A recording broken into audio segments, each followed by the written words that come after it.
everybody's heard of UTIs, and everybody's probably had one. Well, most people. Most common infection and second most common bacterial disease in women. Your most common cause is E. coli. They also have candida, yeast, and a lot of times that happens with indwelling catheters or asymptomatic colonization. E. coli is 70 to 95% of UTIs that occur without like stones or some kind of structural abnormality. Fungal and parasitic infections they're possible, but they're uncommon. They usually occur in people in like developing countries, people that have multiple antibiotic resistance, kidney problems, diabetes, all that kind of thing. I have a question. Yes. So, where it can cause confusion in older people, if we ever have like a cholesterol that apply, and it was like seeing which to go to first, so we change shift and stuff. If one of them's like an older lady that's just has a UTI, would that be like priority? Or Depends on what the other options are. Because it's like normal for them, like that's a symptom. As long as like it's just like confusion, they don't have a fever, they don't have any other issues. Probably not. But if you've got somebody, Well, they'll be more questions. it just kind of more or less depends on what you have Is in it comparison. considered an emergency? No. Oh. Not unless they're like septic permit. Yeah. Now if they say this person's presenting to the ER, they have a fever, they have a high heart rate, they got a low blood pressure, they're confused, and then they're priority. Because that blood pressure's low, that high heart rate, because they're sick. Now that becomes a problem. UTIs, you've got cystitis, which is just your basic urinary tract infection. Pyelonephritis, that's when it kind of goes into the upper part of the urinary tract. So cystitis, urinary tract, lower urinary tract symptoms. Frequency, urgency, they'll have some suprapubic pain, pain with urination, burning, may have a little bit of blood in their urine. Usually it's microscopic. You don't get a whole lot that are bright red unless there's something else going on. Fever and then confusion in older adults. Pylo, that's when you get your CVA tenderness, dysuria, flank pain, and then they also have the symptoms from UTI. So if it was bright red, that is an emergency. Yes. So they should not be bleeding that. It should not be that. Usually what they do is they start with like a dipstick. Any of you all have like well, some of you may know what dipsticks are, but if you don't, like if you got a pool and you have the little chlorine tablet, it has a little thing you stick it in there and you compare it to the color, same thing. They just use, it's not the actual chlorine when they have ones for your, but they usually start with a dipstick, kind of see what it has, and then they clean catch or your analysis and go from there. Then they treat it with antibiotics, increase fluid intake, and then go like things to help prevent it. So classification of UTI, upper location in the upper, which is your pyelonephritis. It's the renal, parenchyma, pelvis, and ureters. Lower is your bladder, which is cystitis, and then you can get it in urethra, which is urethritis, inflammation of the urethra. Systemic spread is your urosepsis. That is life-threatening, like what I was telling Rayanne. Low blood pressure, high heart rate, fever, lethargic, confusion. If it's only in the bladder, it is uncomplicated. It becomes complicated when it occurs with structural or functional problems in the urinary tract, things like stones, diabetes, renal transplant is a big one. I think that slide is one we really probably need to overlook. Not so much that one.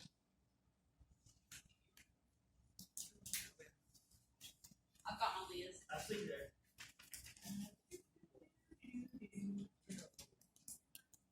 I feel like you're gonna throw a hotspot question or two at us on this one too. No, honey, I ain't got time to do it. Nobody got that. I'm a drowning.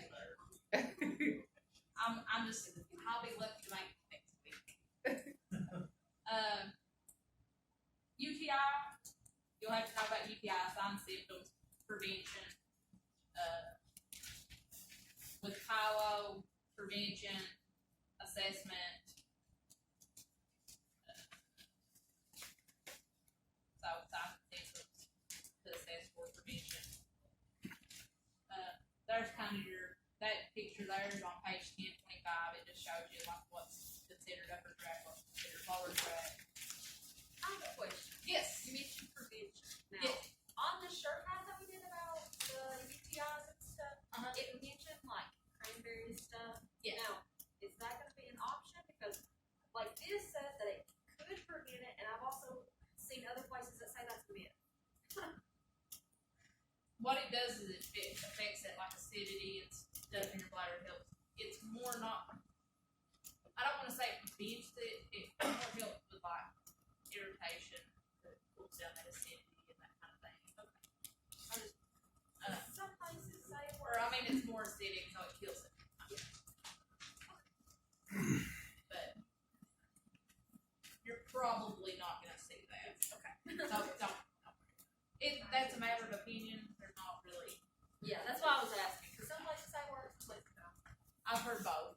I Kind of like you. So you will not see cranberry juice, and if you do happen to see cranberry juice, it's probably not the right answer. I'm just. Urinary tract above the urethra is normally sterile. Defense mechanism. They have things like complete emptying with void, urovesical junction competence, ureteral peristalsis propels the urine towards the bladder. If it starts backing up, that becomes an issue, makes you more at risk for pylori. Acidic pH, high urea, glycoproteins, and those inhibit bacterial growth. Risk factors for UTI, obstruction, retention, renal impairment, foreign bodies. Like I was talking with the cystoscopy, you start putting things that don't belong there in there, you're going to get probably UTI. Anatomic factors, compromised immune system, functional disorders, and other factors. There's a table that talks about risk factors for UTI. Pregnancy is a big one. A lot of times, if anybody's ever been, women in here that's been pregnant, they're urine checked every single time you go to the doctor. Multiple sex partners will put you more at risk. Diaphragms, spermicides, feminine sprays. Existing. What? Existing. Pretty much. As a woman, if you exist, that's, Yeah. It's true, isn't it, that like people who use like feminine hygiene products, those will cause that, UTIs. yeah, because they like upset your normal Flora. pH and everything like No. that. They'll also cause things like bacterial vaginosis, which I'm sure that See, you all why know. do they Overall, sell not that? good. Uh, Overall, not good. It's just a ploy to make money off the women to make them feel bad for their natural bodies. Because does it help anything at all? Like if you had a yeast infection, would it help? No? So all around it just, Antifungals, it just isn't. on staff. I always was wondering why people use them because they just like don't help. But just say, I think it's like a Why not just Wait, use wait, water? people self-conscious. I mean, Just use the water. A wash rag. Soap and water.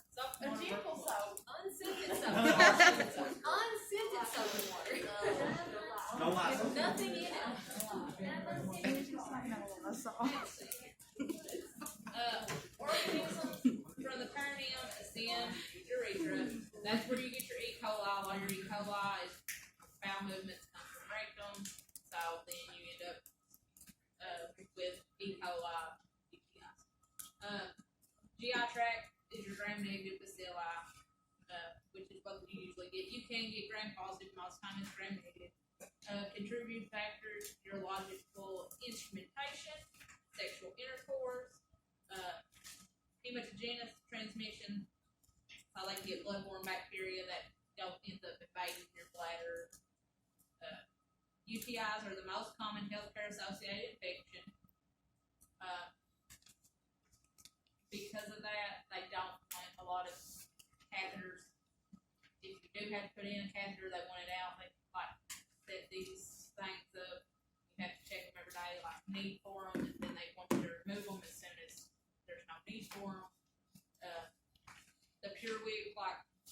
seen Teresa, for women, they've been going to that because it's not as invasive, it just kind of suctions the urine. Y'all know what I'm talking about? Yeah, we had a patient last semester with one. But if they put any kind of catheter in, then it's at risk for infection.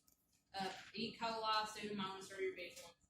A lot of times they're underdiagnosed and undertreated, so that causes increased length of stay, cost, morbidity, mortality. If you get a question that says something about prevention of healthcare associated infections or cauties or whatever, it's prevent, no catheters or removal of catheters. That's big things. Lower urinary tract symptoms, emptying symptoms, hesitancy, intermittency, post-void dribbling, urinary retention, incomplete emptying, dysuria. They can have non-specific symptoms, just fatigue, feeling bad. Storage symptoms, urinary frequency, urgency, incontinence, getting up and urinating at night.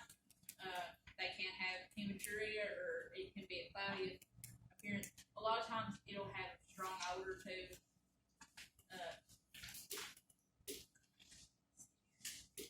Many problems also produce these symptoms. Things like pelvic radiation, bladder tumors, those may cause some of the symptoms that go along with UTI, so you have to investigate it. Did you say bladder cancer or bladder cancer? Bladder tumors, pelvic radiation, interstitial cystitis, they have similar symptoms. Table 45.3.3 on 10.26, it kind of talks more into those symptoms, because you'll have to know, like with Hilo, they have CVA tenderness. That's not something that you get with lower urinary tract infections.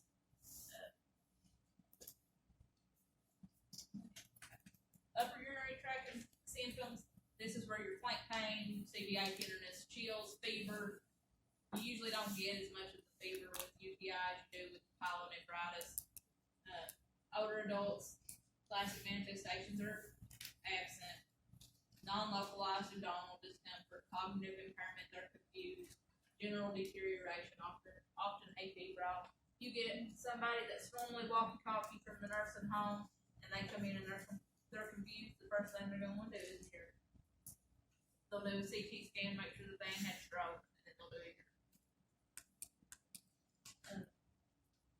Asymptomatic bacteria, that is colonization of bacteria in the bladder. That is what they screen for with pregnancy. A lot of times your pregnancy people, they don't have any symptoms, but they have bacteria in their urine, so they go ahead and try. You'll have that a lot in older people in nursing homes. If they're not, now I know that I had a couple people, the hot minute I worked at the nursing home, that got like monthly urines. If you do that and they have it, like they have bacteria in their urine, but they have no symptoms, usually they won't treat it. It's like a chronic thing. But pregnancy, it can cause issues, infection, early labor, that kind of thing. So that's why they treat it. So initial dipstick for nitrates, white blood cells, and leukocytes, which are indicative of bacteria and white cells. They'll do a urine culture and sensitivity if they have recurrent UTIs, which is more than 2 to 3 years, complicated UTIs, healthcare associated UTIs or cauties, and then UTI that's unresponsive to empiric therapy. That's where your clean catch urine sample comes in, and if not, then you just catheterize them, straight cath them. I've got a patient, he has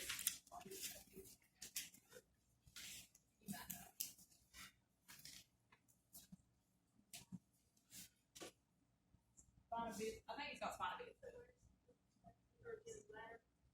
Well, he's got is spina bifida, and then it causes like the neurogenic bladder and that kind of thing.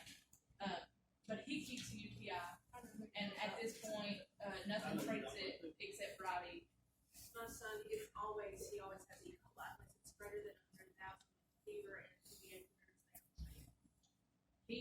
I swear they treat me as every time. He can't have So, unless it's that big, so that's why we do gin, which is plus that. It still gets He that still hollow gets it. cut off. This little guy keeps it, but his is spina bifida. He still casts, so Yeah, that yeah. probably has. Hunter had close to it. So there's a lot of things. They usually do imaging. They do ultrasounds, and ultrasounds are good for like stones and that kind of thing. But they CT scans what they like because you can see obstruction, like scarring, any kind of complications, and that kind of thing. I had a kid that had tender cord syndrome and stuff like that. Yeah. Or You internal got it. cystitis. You knew that. UTI constant. Diagnosis, history and physical, UA, culture and sensitivity, and imaging.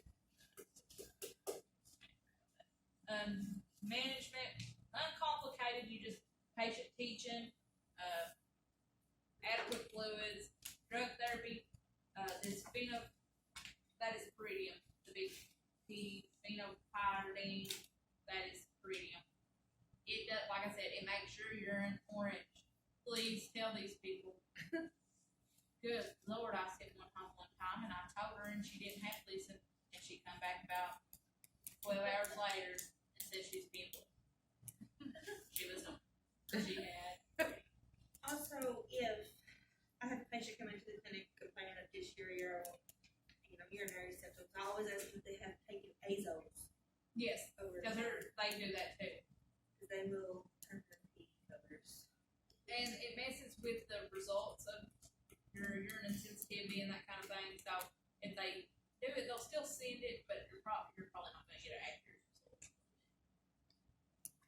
I didn't ask one time, and then they come out and they had this urine, and I was like, looked at it, like, please tell me you've been taking like azo or pretty, or she's like, yeah. I was like, okay, thank God. Like that's not good.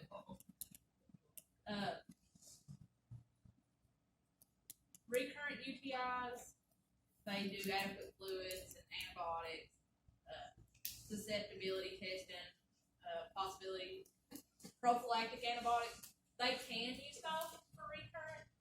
They don't like to use those. Why your book goes into detail on that, I have no idea, because I think it's the stupidest thing I've ever read. There's so many people with antibiotic resistance, and that is exactly one of those things that kind of helps lead to it. So they stay off of it. They don't usually use prophylactic antibiotic.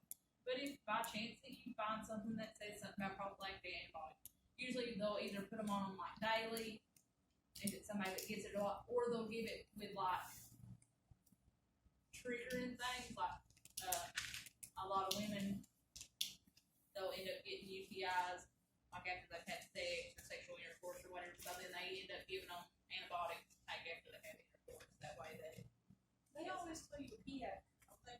yes, and that is wise. Sometimes. If it's an uncomplicated UTI, used to they would do antibiotics for like 5 to 7 days. Now, if it's uncomplicated, they'll give it for like 3 days. Make sure that they take it all. Make sure that it usually takes 48, 72 hours. But if they're taking it and they start feeling better, make sure that they finish taking the antibiotics. That also leads to recurrent UTIs. I don't know if we're talking about this in this chapter or not, but backgrounds, a lot of people have bad reactions to. There's a lot of allergies to bathrooms. I read out They've been getting away from using bathrooms for UTIs because there's so much resistance. E. coli is so resistant to bathroom anymore, especially in like these these areas like this. It's so high the number of people that's resistant to it, so they quit using it. They usually start with like macrobid. They still They try to can get use- back to them sometimes, but I'm like, dude, that breaks me on full body hives. Yeah, That's scary. some people cannot tolerate that. Absolutely not. It tears their stomach up too, makes you sick. But they like to use bathroom because it's cheap and they give it twice a day and that's it. That macrobid, sometimes you have to take it like 3 or 4 times a day. It's still not super expensive, but they do. If it's recurrent UTI though, they do give antibiotics for 7 to 14 days. Drug therapy for uncomplicated or initial UTIs, you've got that first one is Bactrim, that's sulfamexazole. Nitrofurantoin is macrobid, that nitrofurantoin is, fosfomycin, they usually don't give that a lot, that is an IV medication usually, and they don't give it a lot. They can give ampicillin, amoxicillin, cephalosporins, but most of the time it's macrobid or Bactrim. If it is complicated,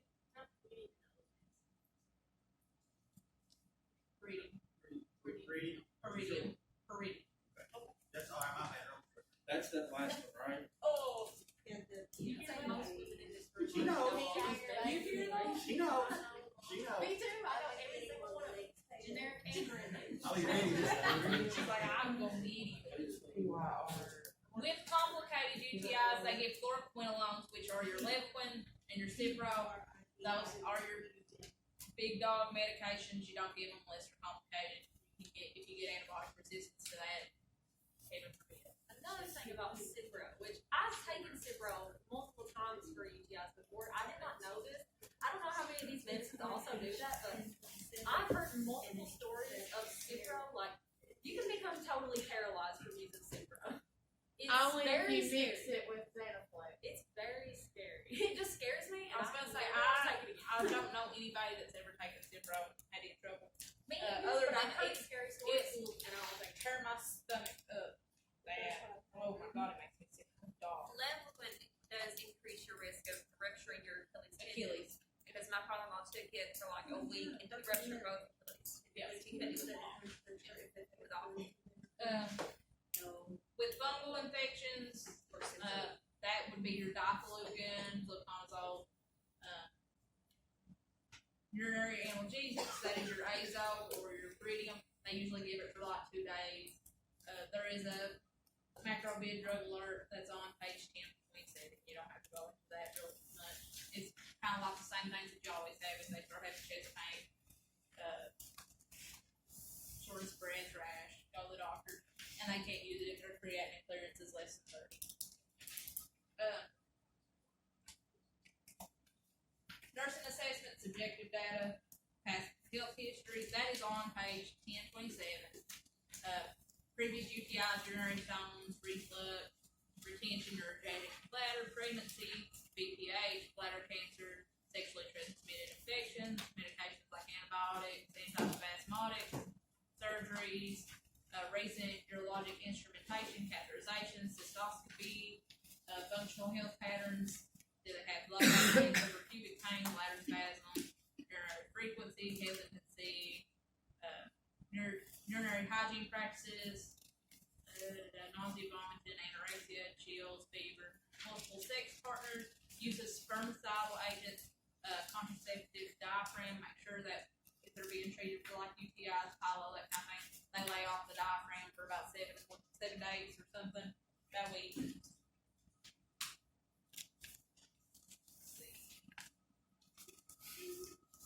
Objective data, fevers, chills, atypical presentation in older adults, afebrile, confusion, cloudy, foul smelling urine, blood in their urine, and then your urinalysis, that kind of thing. Nursing diagnoses, impaired urinary system function, acute pain, lack of knowledge, planning, goals, patient will have relief of bothersome symptoms, no upper urinary tract involvement, and no recurrence. Health promotion, recognize your at-risk patients, so your debilitated patients, your elderly patients, immunocompromised patients, patients that use steroids daily, patient teaching. This is big with UTIs. Pilo, empty their bladder regularly, completely, at least every 3 or 4 hours, if not more. Evacuate bowel regularly, wipe front to back, adequate fluid intake, hospitalized patients, make sure that they get routine and thorough perineal hygiene, make sure you answer call lights, offer the bedpan and urinals, that helps to decrease incontinence, which also helps with UTIs. Prevention of cotties, big thing. Avoid unnecessary catheterization, early removal of indwelling catheter. Aseptic technique. You're not always going to be 100% sterile. That's why they say either don't put them in or get rid of them as quickly as possible. Those are your typical. hand hygiene, gloves for catheter care. There is evidence-based clinical tool from the American Nurses Association. I don't have that for you, sorry. Acute care, adequate fluid. A lot of times they won't want a whole lot of fluids because then it makes them pee more and they have that burning and they don't want to burn when they pee. But actually, if you can get them to that dilates their urine and it reduces irritation. Now I know that there's some people, CHF patients and that kind of thing, that you can't push fluids on. But normally with patients that don't have CHF or any kind of other fluid retention issue, give them fluids. Avoid irritating fluids and foods, alcohol, caffeine, citrus juice, chocolate, spicy food. They can have a heating pad on the lowest setting for suprapubic or lower back pain, warm showers or baths, those also help. Patient teaching, drugs and the side effects, make sure they complete their entire prescription, what to look for improvement, make sure that their urine gets clear instead of cloudy, decrease in symptoms, what to report to the HCP, signs and symptoms that last beyond antibiotic use. If they're on antibiotics for 3 days and they're not feeling any better, they need to let their doctor know onset of flank pain or fever. So if there's a question about like the heat pad, how long are they allowed to have it on the lowest set? Usually they take about 15, 20 minutes. I have another question. Yeah. So if it asks us a question about bats, do you want us to say that it can help? Because I've also been told by multiple doctors that taking baths can worsen or cause. Usually they tell you showers. Once you've got a UTI, the baths probably ain't gonna really matter at that point as much. But they especially little girls and stuff, little young 5, 6, 7, 8-year-old girls. That's why they get UTIs, because they take baths. Yeah, it does. I'm sitting there I thinking told like, you, it's for existing. I'm sitting there thinking like every time that y'all talk, it's like it's more common than it is. I'm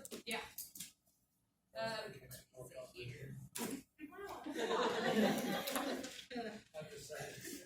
You're more likely to die. Table 45.6, that's on page 1028. That's a really good chart to look at.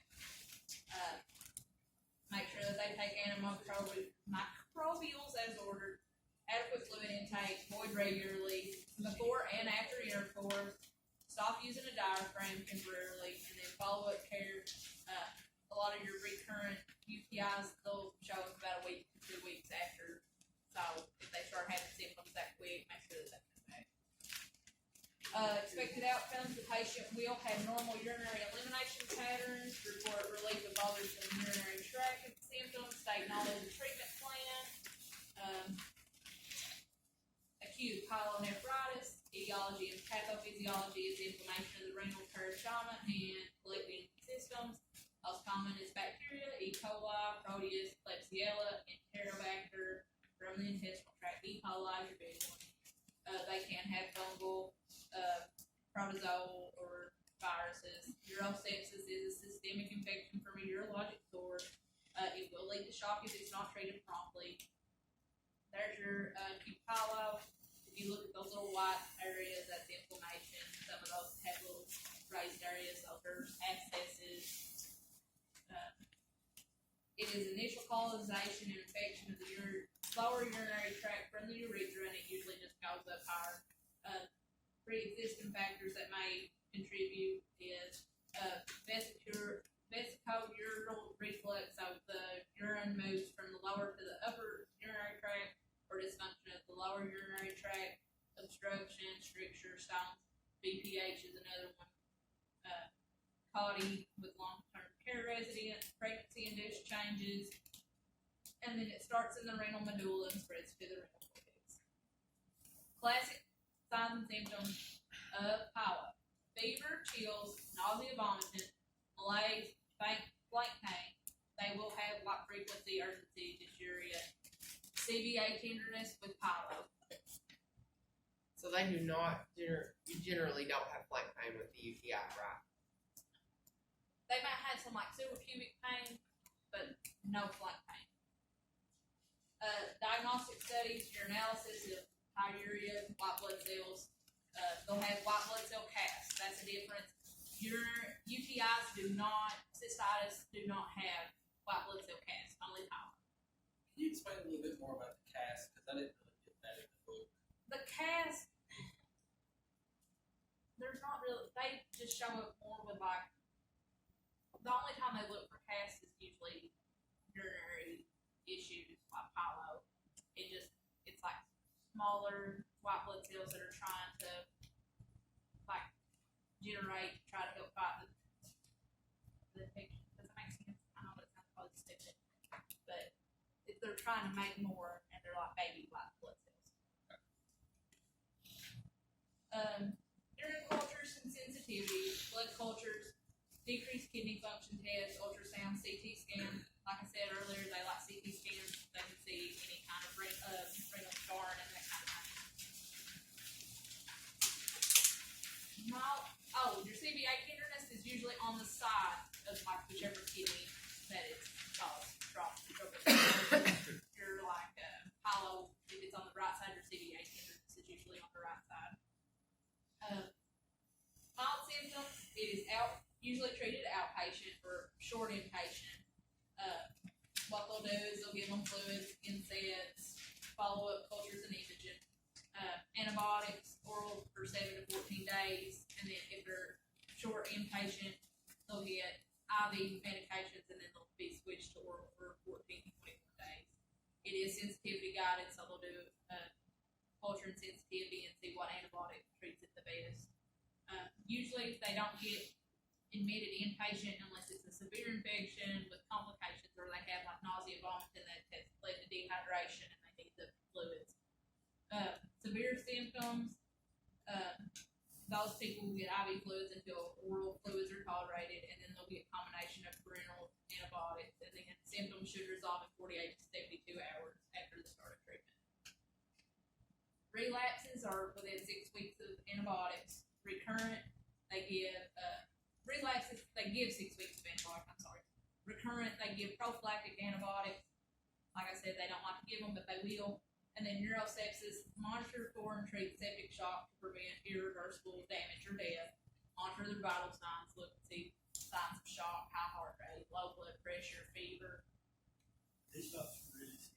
Yes, If you've some of never the seen somebody sickest get a sepsis urosepsis, patients I have is neurosepsis.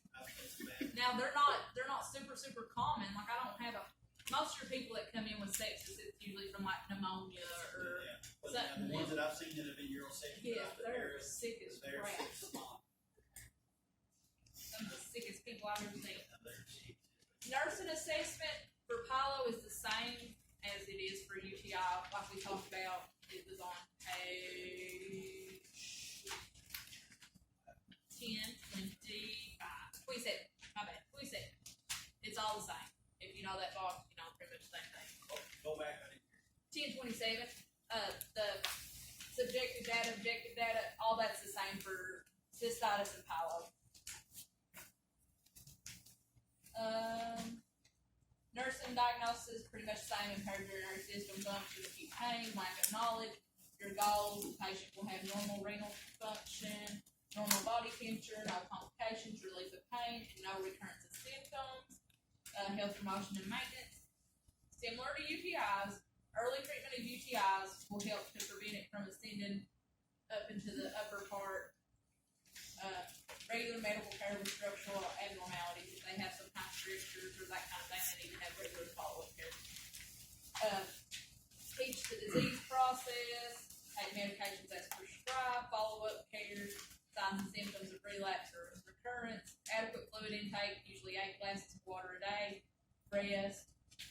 Expected outcomes: the patient will have normal urinary elimination patterns, relief of bothersome urinary tract symptoms, state knowledge of treatment plan. Nurse identifies that the patient with the greatest risk of a UTI is OB.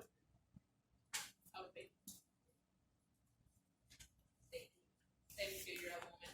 She's hospitalized, she's had a stroke, so she can't get up, she's debilitated. She's got a catheter, urinary incontinence.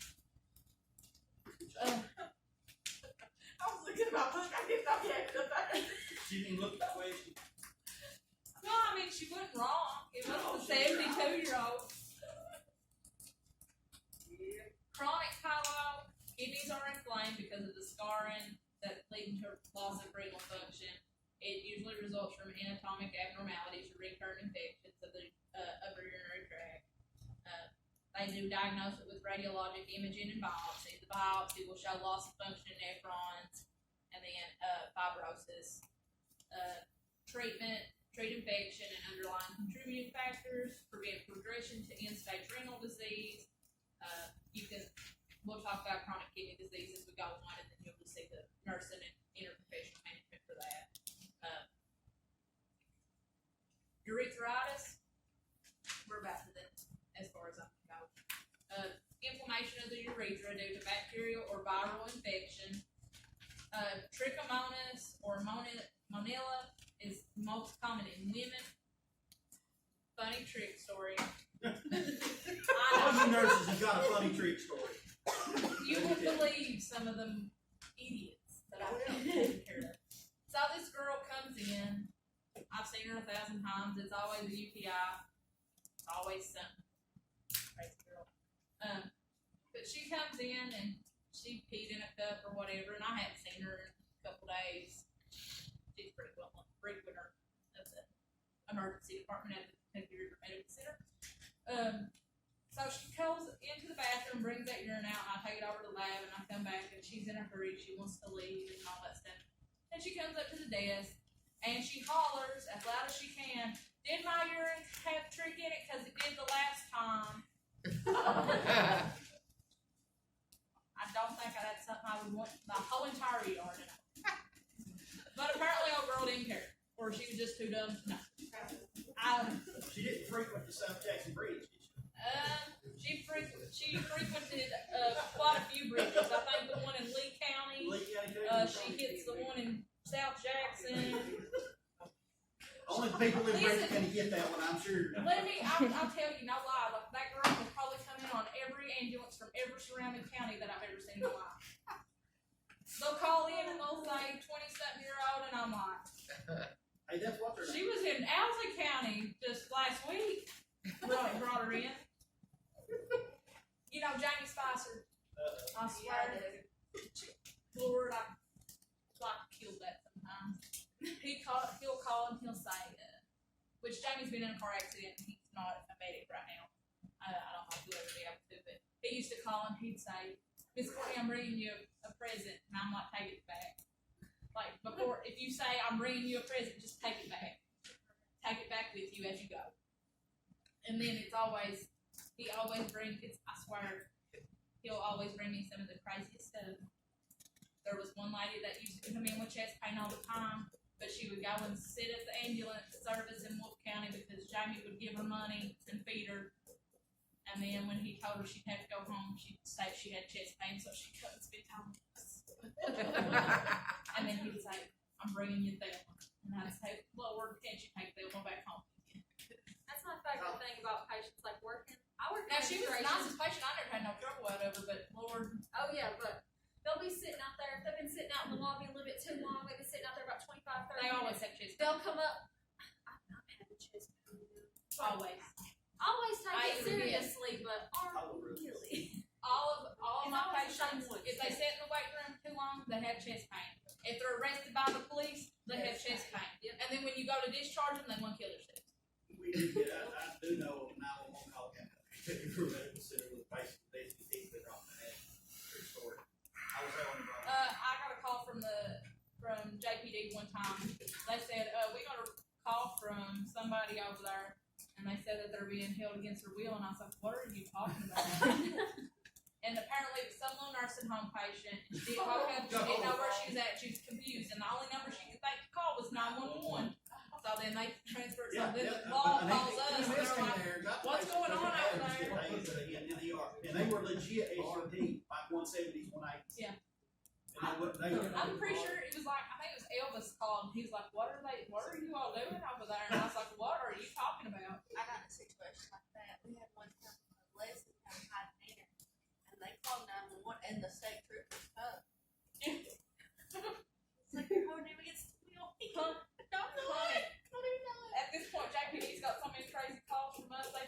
they checked everything before they make a ride over. They're like, do we need to come over or not? Is this really an emergency? I feel like somebody should have done that. I went through a roadblock the other night and they said, Ronnie said, well, I can tell you ain't been working the ER lately, you ain't called me. I said, you called me like, I ain't worked there since May. He said, yeah, I can tell.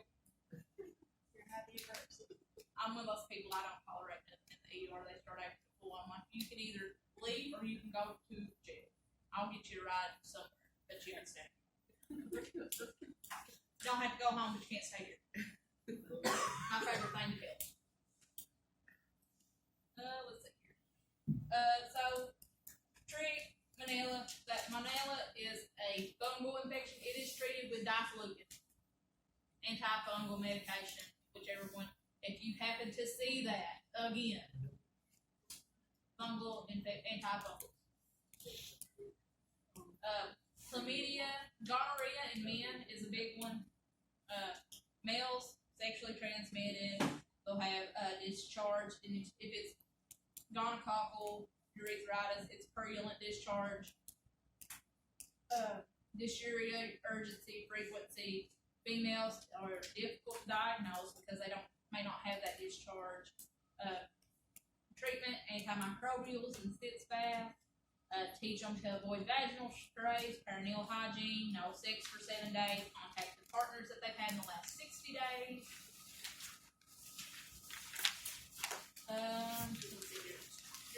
Urethral diverticulum, it's localized outpathing of the urethra from enlarged periurethral gland. It is more common in women than it is in men. Urethral trauma, instrumentation, dilation, vaginal delivery, or frequent infections.